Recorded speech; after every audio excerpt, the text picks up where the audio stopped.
Good afternoon, everyone. Okay, so I wanted to start today once again by calling out an unprecedented harm that Senator Tuberville's actions have to our military readiness and military families, to every branch of our armed forces, disrespecting those who serve and the families who serve with them.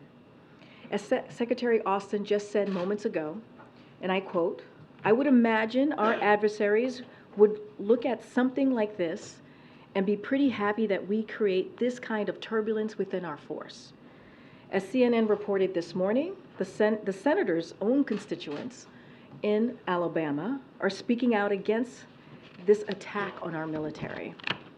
This is what Greg Black said, an Air Force veteran who supported Senator Tuberville in 2020. This is what he had to say, and I quote, "When you start politicizing how to promote, I think we're stepping into the wrong territory," end quote. I'll also quote Gary Counts, another veteran who described himself as a conservative, to CNN. And I quote, "I just don't think that you would hold the national security hostage over an abortion issue." Now, the former commander of Redstone Arsenal in Huntsville, Alabama, retired General Jim Rogers, highlighted that Senator Tuberville is right now depriving that base of a confirmed commanding officer, saying, "I am very concerned our senator is getting led down a path that he does not understand the full impact for the military, and I just recommend that he reconsider that." And the sister of a man currently serving in uniform, who withheld her name out of concern for her brother's career, told CNN, and I quote, "He is very proud of his career in the military, but he was telling me that he's still in limbo. Nobody wants that stress and that pressure of not knowing if you're going where you're going within the next couple of months." Across the nation, across the political spectrum, Americans are deeply concerned at the damage Senator Tuberville's holds can have on our armed services and our military spouses and the children of service members with this disrespect to our national security and our military. As the president said in Helsinki last week, Republicans in Congress should step up and speak out. As you all know, today the Department of Education is holding a hearing to get public input on the new debt relief that President Biden announced a few weeks ago, right after the SCOTUS decision. As you all know, the hearing is a key step forward in our work to get relief out to as many borrowers as possible, as quickly as possible. The Department of Education also released state-by-state data showcasing who stands to benefit from the over $39 billion in debt relief we announced last week for over 800,000 borrowers. These are borrowers who had been making payments for decades, but were never given the relief they were promised. So that's what we saw with our announcement last week.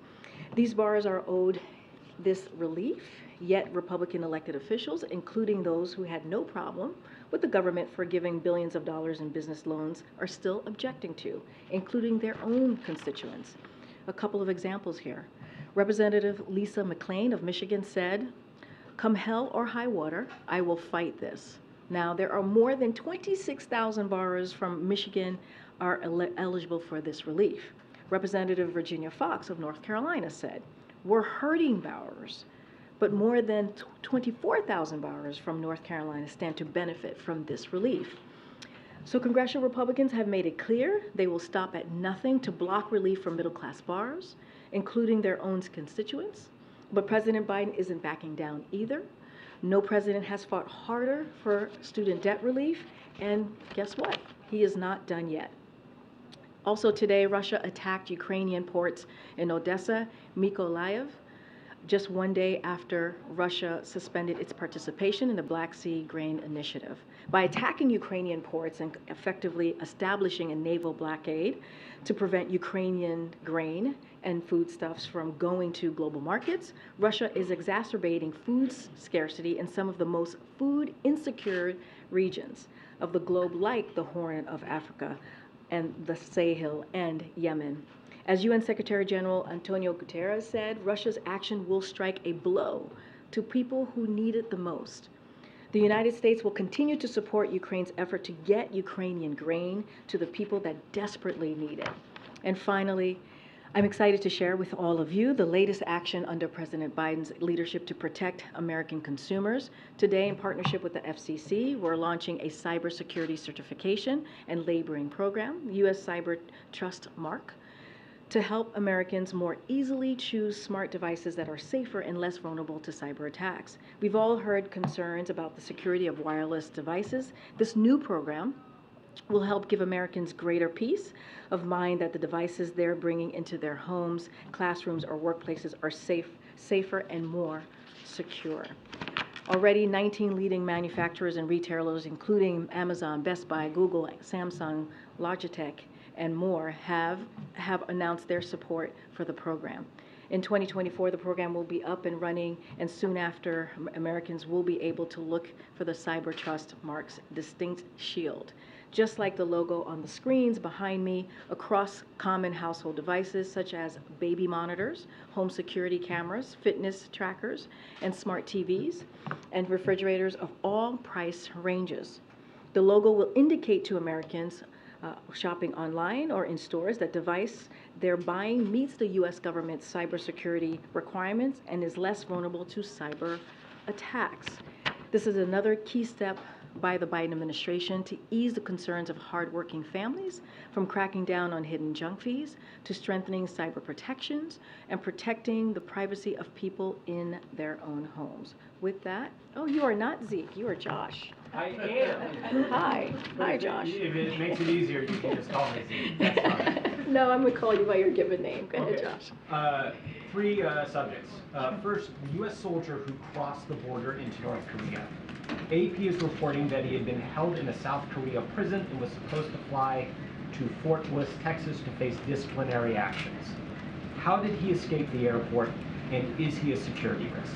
So a couple of things, and I know that the Department of Defense, the Secretary more specifically, spoke to this moments ago, so I have a couple of things to share, and this is something that the Pentagon obviously has already shared.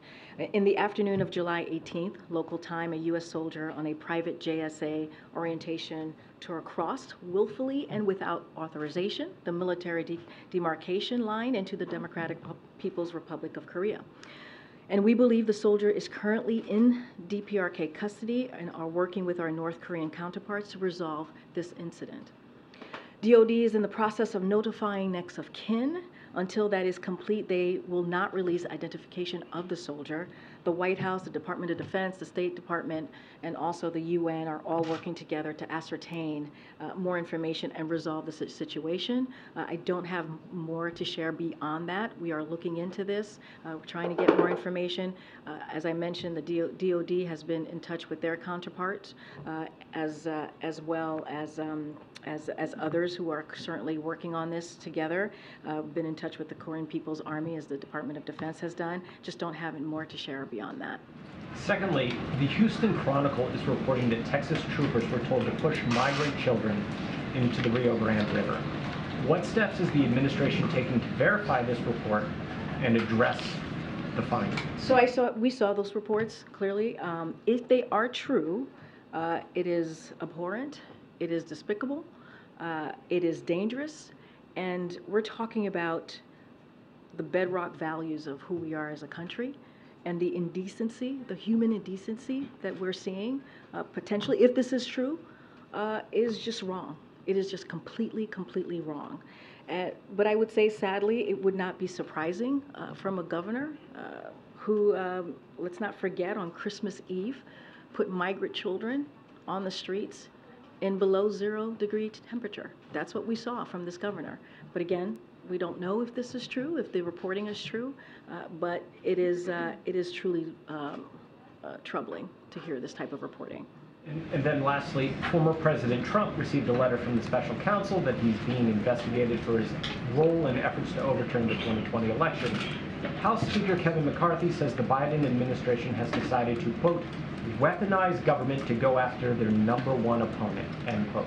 I'll say, weaponize government. Here's what we have done. The president respects the Department of Justice, their independence. He has been very steadfast on making sure that the rule of law comes back in this administration comes back in the White House and clearly the administration more broadly, and that's what you have seen. I'm just not going to comment on this particular case. Okay, Mary. On the service member who crossed into North Korea, I know you're still gathering information. This is unfolding, but I guess big picture, what lengths is this administration willing to go to? How much diplomatic capital are you willing to spend to get this service member back, given that he willfully crossed? So look, we're looking into this. We're looking into, clearly there's an investigation in this incident, and this is something that the Secretary said himself, which is our primary concern at this time is ascertaining clearly the well-being of this individual, and so that's going to be certainly our primary focus here. As I mentioned, the Department of Defense has certainly has reached out to their counterpart at DPRK. I'm just not going to go beyond that at this time.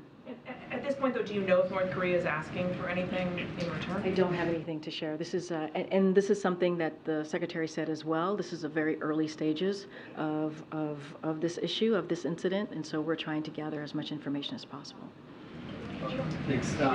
On this soldier who crossed into North Korea, do you know what the misconduct was that he was being disciplined for?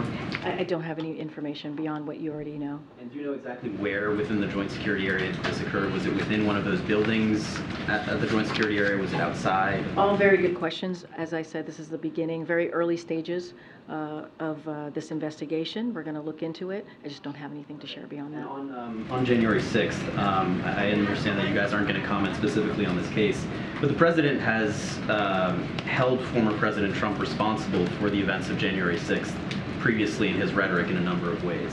So I'm wondering, how does he feel about the fact that the former president may now be held accountable for the events of that day? So look, this is an ongoing case. I'm just not going to respond to any hypotheticals that's currently, out there in the world. I'm just not going to be very, very mindful and give the Department of Justice their space to do this investigation. Just not going to comment from here. Just quickly on a last topic, my colleague Priscilla reported that the U.S. has been holding migrants at CBP detention facilities for more than 10 days. This is as a result of some of the administration's policy changes, even though it's U.S. government policy to not hold those individuals for longer than 72 hours. So what is the administration doing to rectify this, and to what extent do you believe the president's policies are responsible for this? So I have to look into that reporting. It's the first time I'm hearing about this. As you know, we have our policies as it relates to holding migrants. I just have not seen that reporting, and I would have to get back so I can actually give you the correct information. Okay. Thank you, Karine. NSC's Kurt Campbell is in Seoul attending a U.S.-South Korea meeting. Currently, is he getting involved in any capacity in getting the American soldier out? I don't have anything to share about specific individuals' involvement. What I can say is the White House, the Department of Defense, the State Department, and certainly the UN are all involved and as I mentioned, DOD has reached out to their counterpart. I just don't have anything on anyone specifically being involved. Can you share anything on whether there has been a request to the North Koreans for the return of the soldier? All I can say is that we've done outreach to the respective counterparts, in particular the Department of Defense. Just don't have anything else to share. As I mentioned, even the Secretary of Defense said we are in the early stages of this, and so we're looking into this incident and obviously want to get it resolved. Quick one on Israel. Will President Biden be asking President Herzog to sort of take any kind of message back to Prime Minister Netanyahu about the need for him to back off the Knesset vote, or get back into talks with the opposition to reach a compromise or potentially some kind of consensus on the issue of judicial overhaul? So I think in our readout, that is certainly something that the President spoke to the Prime Minister himself yesterday. So that is a topic. Towards the end of the readout, so. But it's in the readout, correct? It's in the readout. Okay. So a couple things I do want to say, and just pretty much reiterating what the President just said moments ago during the pool spray, which is his love for Israel is deep-rooted and long-standing since his early days of government. So that's important. And one of the reasons this conversation is so important is this: Israel is clearly celebrating their 70th anniversary of Israel's independence, and this was an opportunity to lift up, continue that partnership at a higher level, certainly. And they're going to be talking about the advancing a more integrated, peaceful, and prosperous Middle East, which is something that the President has certainly led on and talked about over the past this past year. And a couple of things, preserving the path of negotiating two-state solution is going to be on the table for discussion. The administration's new plan to counter anti-Semitism, as you all know, this past May, we announced a very comprehensive, once-of-a-kind anti-Semitism plan, which we think is incredibly important at this moment. The importance of upholding democratic principles, including the checks and balances as we talk about judicial reform, and the changes have the broadest possible, if there are changes, that needs to have the broadest possible consensus within our system.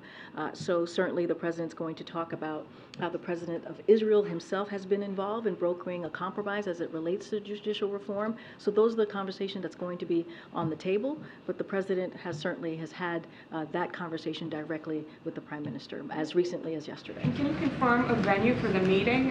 Israelis are saying it's going to be at the White House with Prime Minister Netanyahu, but the White House hasn't confirmed the venue. What I can say is both the Prime Minister and the President talked about certainly continuing to be in touch, and so they're, both of their sides, right, both governments are going, the staff on both governments are going to have those conversations. I just don't have anything to preview for you at this time. Why the hesitation in confirming? There's no hesitation. I mean, we have confirmed yesterday that they said that we're going to see each other later this year. We just haven't worked that out, and sometimes this takes a little bit of time on where that's going to be and how that's going to look. Get Kelly. It does appear that there's a hesitation to confer a White House meeting on Netanyahu based on just a lack of willingness to be explicit about that. I mean, I would imagine the Prime Minister will also be at the United Nations General Assembly, and that would be another potential venue that would fall into what you were describing yesterday. Is there any reason why the White House wouldn't make it explicit that a White House invitation has been extended? I mean, you just laid out there's potential other opportunities for the two leaders to meet with each other.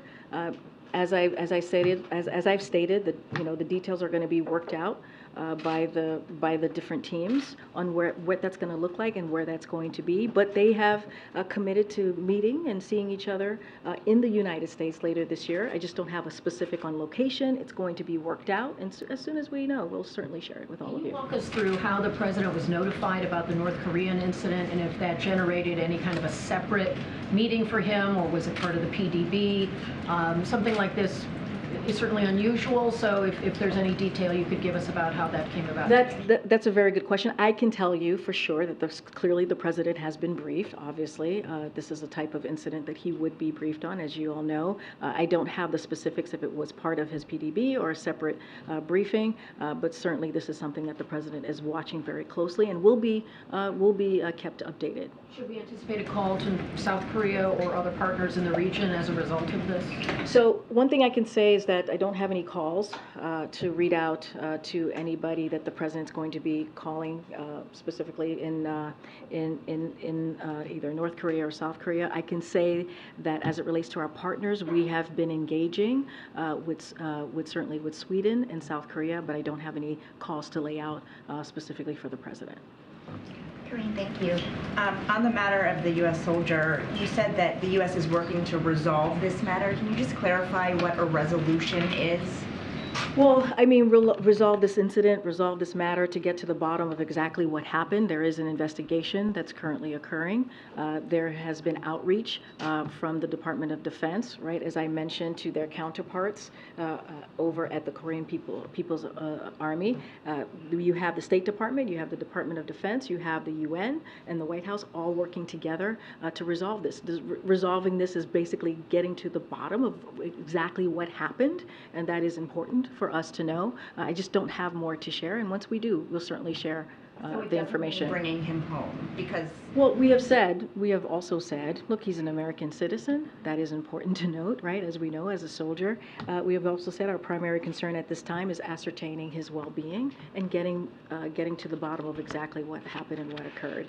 I'm just going to say what Secretary Austin said moments ago. He's absolutely concerned about the welfare of his troops, right? That is something that, as the Secretary of Defense, that he is concerned about, and this will will develop in the next several days and hours, and certainly will keep you posted, and that is coming directly from the Secretary of Defense. Are you working under the assumption that this soldier wants to come back to the U.S., or do you know that for certain? I'm not working under any hypotheticals or any assumptions. What we're doing is trying to, there's going to be an investigation into this incident. I certainly don't want to get into hypotheticals, speculations of what occurred or how we ended up here. We just want to make sure that we get to the bottom of this. And then quickly on another topic, we were informed shortly before going into the Oval Office that several members of the Israeli delegation tested positive for COVID.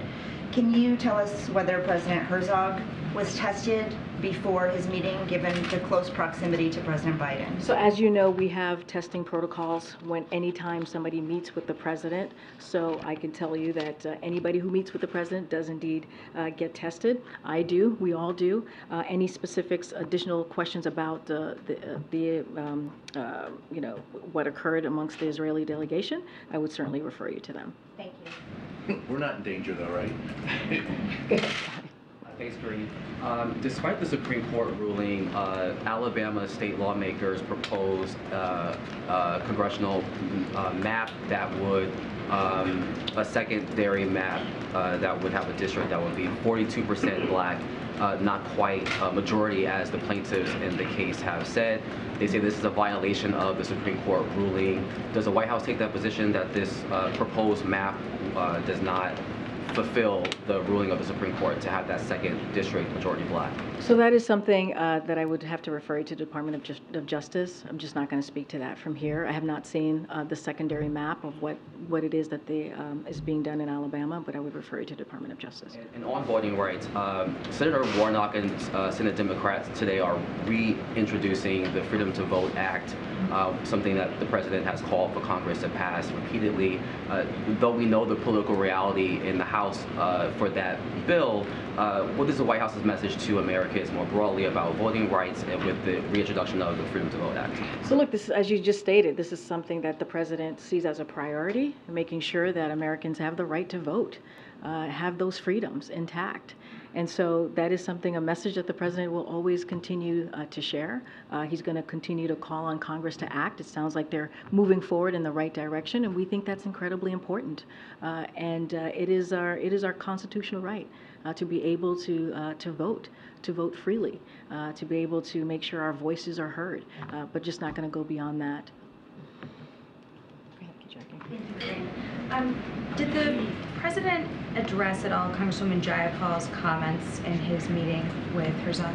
Say that one more time. Did the president have to address Congresswoman Jayapal's comment that Israel is a racist state? What do you mean had to address? Did it come up at all in the conversation with President Herzog? I mean, they're currently having a conversation right now in the bilat. To address it, did it come up in his call with Netanyahu yesterday? I mean, the president has been very clear, right? And I kind of stated this at the beginning. The United States and Israel's relationship is a special one. There's a special bond. There's a commitment, and it is a commitment to Israel's right to exist, Israel's security, and its legitimacy. I mean, that's one of the reasons that the president spoke to Prime Minister yesterday and is having this important meeting with the Israeli president. They're going to have a conversation on how we continue to grow that special relationship. As I just laid out, 75 years of Israel's independence is being celebrated this year, and we think it's important to continue that relationship. The reason I ask is because yesterday Kirby had said that you guys were glad that she apologized, but what we didn't hear was any condemnation of her comment from the White House. Does the White House condemn that comment? I mean, look, the apology was the right thing to do, and we've been very clear when it comes to anti-Semitism. This administration and the entire Biden-Harris administration have been clear that when Israel is singled out because of anti-Jewish hate, that's anti-Semitism, and that is unacceptable. One of the reasons, and I just said this moments ago, back in May, the president put forward a comprehensive plan on how to counter anti-Semitism. It is something that is its first of a kind strategy that we've not seen before, and it is comprehensive and is ambitious. So you already have seen the commitment from this president on how to deal with an issue that we feel is incredibly unacceptable. So we've been clear on our record. We've been clear on speaking against anti-Semitism throughout this administration when we see it. So the White House does condemn that comment? I mean, I just said, if any time anti-Jewish hatred is said, that is anti-Semitism, and we find it to be unacceptable. But at the same time, we think it's important that the Congresswoman did indeed apologize for her comments, and we're glad to see it. Didn't hear whether it was a yes or a no to that question, but in another vein, there's a vote happening in the House today, a resolution saying that Israel's not a racist state or an apartheid state. Does the White House want to see strong support for that resolution?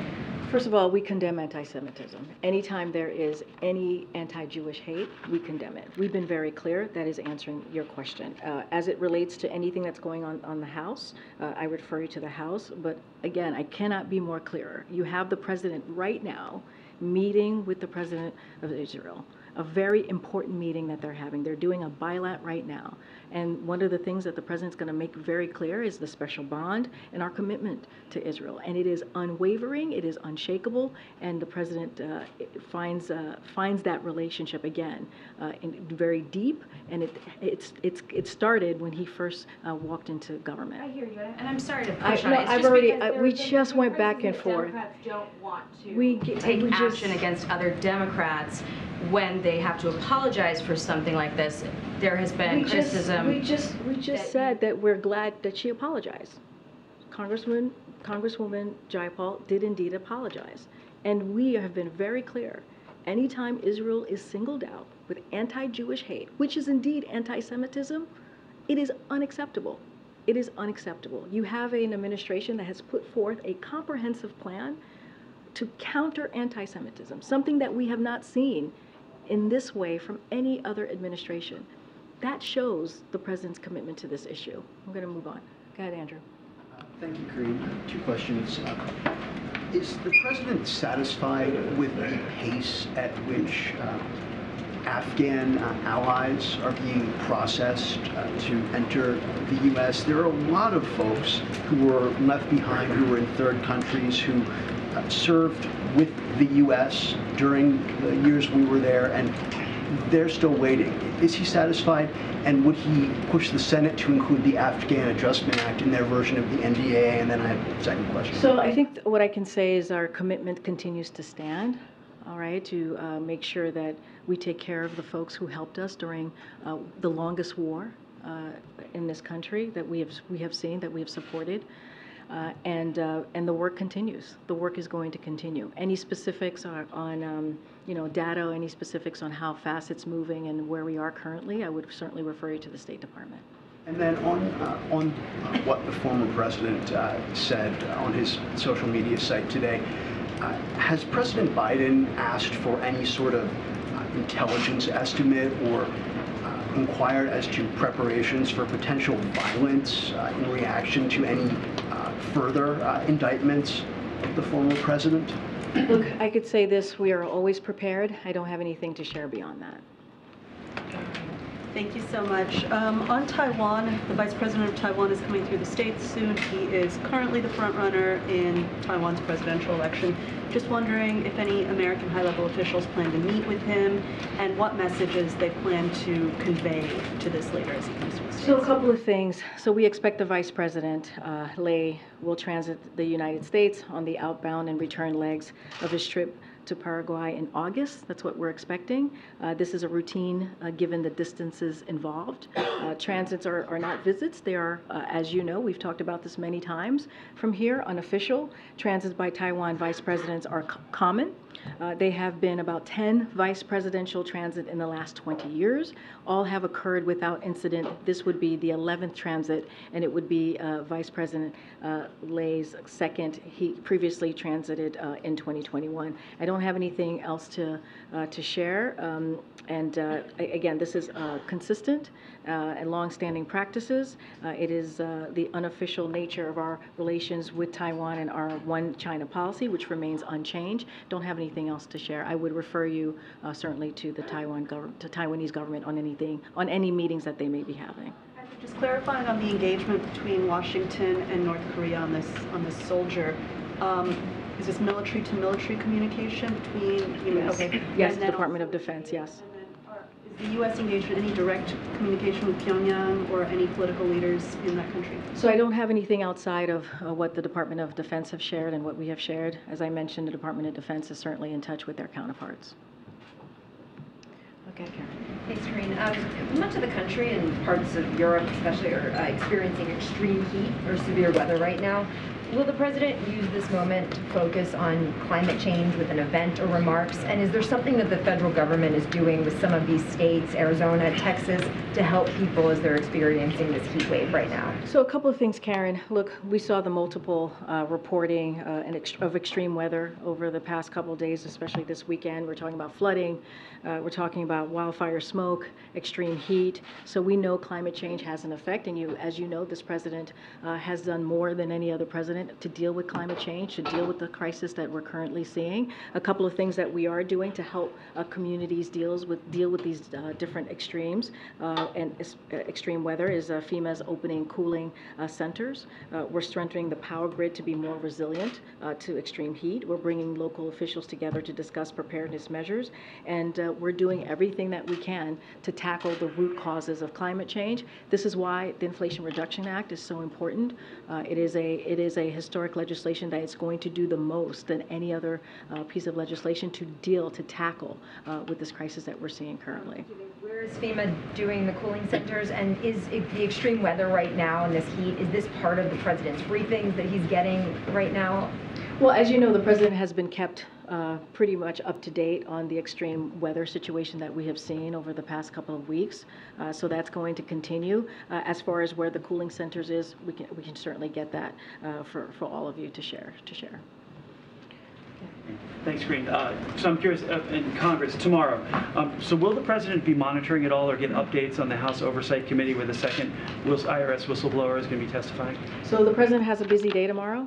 As you all know, he's convening the Competition Council to announce new actions to increase competition in the American economy, to make sure that we're doing everything that we can to lower costs for consumers, and also to help entrepreneurs and small businesses thrive. And that's what the president's going to be focused on tomorrow. These are pillars, as you can imagine, of Bidenomics, is something that we've been talking about certainly the last couple of weeks. So he's going to have a busy day. That's going to be the focus. It's going to be focused on the American people. Is the president concerned about the impartiality of the IRS in terms of their work and their investigations that they do then? I'm just not going to speak to the hearing that's happening tomorrow. No comment from here. Okay, Michael. Thanks, Karine. Back on the Houston Chronicle article on the border, what, if anything, is the administration doing to verify those reports? The reports on the border, the numbers. Yeah. Okay. Yeah. Which part? Can you say more? The part about the pushing them, the pushing them in the river. Okay. So this is about Abbott you're talking about. I just want to make sure because there's a lot of things happening at the border. Okay. So look, I think what we have done, the president has demonstrated leadership on how to deal with, how to put forward a plan that's humane, right? That's humane and actually is also effective. And you saw that in the past couple of months. What we're seeing right now, if you're denying migrants water, that's not enforcement. That is abusive. That is atrocious. And so we don't know if these reports are true. Clearly we're hearing them just like you are. So certainly we're going to call that out. And so we have repeatedly said that we are willing to work with Republicans and Democrats to deal with this issue. The president on his first day said that he would put forth a comprehensive immigration plan, and that's what we want to work on. The president has done everything that he can with the tools that he has to put forward a humane process, and we see that process is working. But when you do this in an inhumane way, we're gonna call that out, and it is abhorrent if this is indeed true. Johnson & Johnson has filed suit against the administration over the Medicare provision in the Inflation Reduction Act. Do you have a response? And is there any concern from the White House that that provision, now facing multiple lawsuits, may be struck down? So look, what we're going to continue to do is make sure that the president does everything he can to lower costs for the American people. And that's what we saw in the Inflation Reduction Act. The president is proud of that. The president has always said he's going to do everything that he can to give Americans a little bit breathing room. And look, what we're seeing now that Medicare is allowed to be able to have those conversations to lower costs. That's important. That's important. We want to work with pharmaceuticals on how we move forward on continuing to lower costs, but we're certainly not going to shy away from what the president has promised when it comes to health care, when it comes to drug costs, and that's when, again, Inflation Reduction Act is so critical and so important. I'm not going to get to the legalese of this. I'll let the Department of Justice deal with it. Thank you. I wanted to ask about Julie Su. What precedent does it set to have a cabinet official doing the job of, have an acting official doing the job of a cabinet secretary when she can't get confirmed or have the votes to do it? I know that you all know that there aren't votes at this point to confirm her, yet she's still doing the job in an acting capacity, and it seems like it will be for a while. Well, I can't speak to the timeline. What I can speak to is we are committed. The president is committed to get her through. He nominated her because he believed that she was eminently qualified to do the job, and she has done it in a brilliant way. Let's not forget the major labor agreements that she was able to do with the West Coast ports. That's something she did as acting, and let's not forget that what that would have done. That would have hurt our supply chain. And so she's been able to do that. And so she has strong support from businesses. She has strong support from labor. This should not be held up. She was unanimously, as you all know, confirmed as Deputy Secretary by all Senate Democrats. And so we're going to continue to push forward. I can't speak to the precedents of this or unprecedents of this. What I can speak to is our commitment to getting Julie Su through. And that's something that the president has said. His commitment to her is unwavering, and she is more than qualified to be the Secretary of the Department of Labor. Is the president okay having someone in a job that can't get confirmed by the Senate? Basically going around the Senate and putting the person you want in anyways. So look, I do want to say this, as you asked me about your first question, there's no time limit for federal vacancies. Reform Act that she is serving under, that is the act that we're able to do this to make her acting secretary. We think, again, that she is more than qualified. That is the reason why the president appointed her.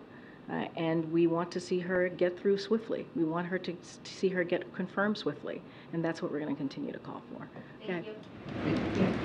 Yes, Senator Rand Paul is holding up about 6 diplomatic nominations right now. He's saying it's because the Biden administration is not providing documents related to the origins of COVID. What is your message to Paul, and do you plan to provide those documents? So a couple of things, because there are some stats here that are important as what we're seeing here. The State Department currently has 62 state nominees outstanding with the Senate, including 38 ambassadorial nominees on the Senate floor, awaiting confirmation for posts in Asia, Latin America, Europe, Middle East, Africa, where U.S. leadership is desperately needed. This is what's happening. And of the 38 nominees awaiting a floor vote, all but 3 of the individuals are career foreign service. The nominees are highly qualified. They are foreign service officers who have served under multiple administrations and received bipartisan support. So there's no reason why we should not be moving with them.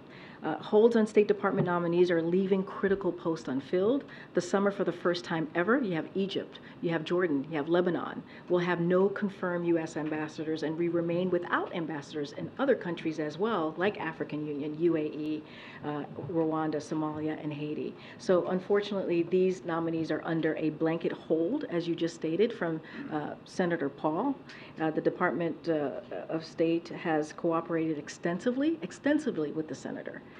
They have provided documents and other information, but he continues to block all state nominees for no reason, because they have worked with the senator, they have provided documents, and he continues to block them. I want Topic. Congressional Republicans have been asking for more information about why Rob Malley was put on a leave of absence and had his security clearance revoked, I think about a month ago. Do you have any information on that for us? I would refer you to the State Department. They would have more information on that. Go ahead, Alex. There are, I think, 4 members of the House who are going to boycott President Herzog's address tomorrow, and one of them, Representative Cori Bush, said that the Israeli government is enforcing an apartheid state and that it shows no respect for human rights. So by your definition, is what Representative Bush said anti-Semitic? Look, what I can say is that the president has a long-standing relationship with Israel.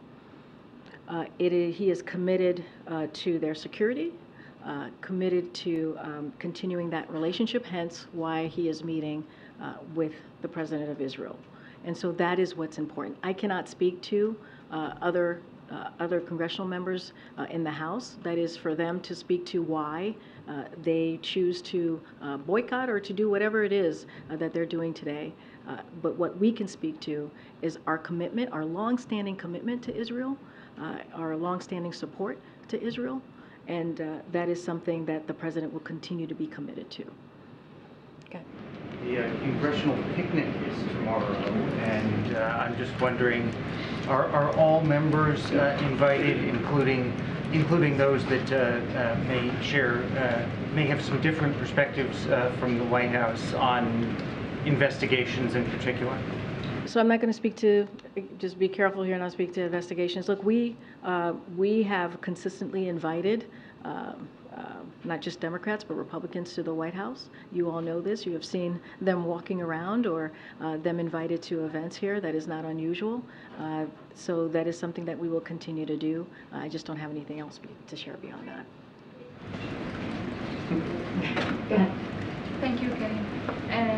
Media reported today that Turkey and Saudi Arabia are holding secret talks to return Ukrainian children taken by Russia. Are you aware of these talks? All I heard is Turkey and Saudi Arabia okay. are holding secret talks to return Ukrainian children taken by Russia. Are you aware or in contact with these two countries? I don't have anything to share on that particular question. One more question. South Africa asked the International Criminal Court to not arrest President Putin, who is supposed to visit the country next month. What do you make of that? Can you say the beginning of the question? South Africa asked the International Criminal Court not to arrest President Putin, who is visiting the country. Not to arrest him? Yes, okay. Because they are a signatory to the International Criminal Court. What do you make of that? Well, we've all seen with our own eyes in your reporting what Putin has done to Ukraine, the devastation that he has caused. And this is an aggression of his own doing into a country's own freedom and democracy. And what we've seen from the Ukrainian people, and you've heard us speak to this, is how bravely they are fighting for that democracy, for their freedom. And we have seen Putin commit war crimes. We have seen him do that. And that's what he continues to do. And let's be very clear, this war can end at any time. It can end at any time if Mr. Putin decides to.